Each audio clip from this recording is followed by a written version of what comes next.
Bit-tema tal-budget Ekonomija b'saħħitha futura l-ulidna, id-Deputat Prim Ministru Ministru tal-Affarijiet Barranin u t-Turiżmu Ian Borg għalli waqt li Malta għandha l-aqwa wasliet u nefqa tat-turisti, il-Gvern jifhem l-isfidi tal-industrija u għalhekk se jkompli jinvesti mhux biss fl-infrastruttura iżda wkoll fil-ħaddiema.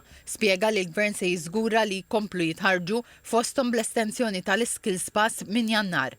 Għalli l-kontribuzzjoni tat-turisti se tiżdied minn 50 ċenteżmu għal euro 50 ċenteżmu kull lejl biex biha isiru proġetti fil-komunità fosthom toroq f'Paċeville.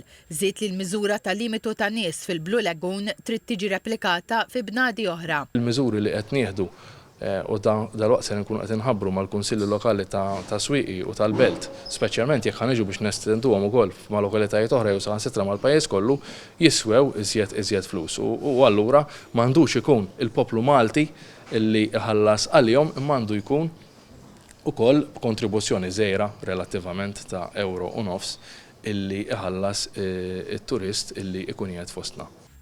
Il-Ministru għall-Ekonomija Silvio Xkembri qal li l-Budget 2026 se jniedi l-ewwel politika industrijali b'enfasi fuq startups u bidla fil-liġi biż-żgħażagħ bejn is-16 u 18-il sena ikollhom protezzjoni legali u jibdew negozju.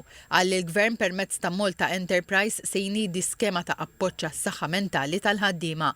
Silvio Xkembri tenna l-weda ta' aktar investiment ta' kwalità. Timmorru sa' iktar high value added activity, allura attività li tirrikjedi inqas ħaddiema u inqas art li tkun tista' tiġi mogħtija minn ġewwa pajjiżna. Ovvjament ħafna minnhom dawn ikunu export oriented, qed naraw investimenti f'diskussjonijiet finali fosthom fejn jidħol medical devices, fosthom fejn jidħol ukoll setturi diġitali u servizzi oħra li kif semmejna identifikajna fil-viżjoni Malta 2050 seba' setturi partikolari li allura hemmhekk fosthom ukoll l-avjazzjoni ħankun qed naraw proġetti interessanti.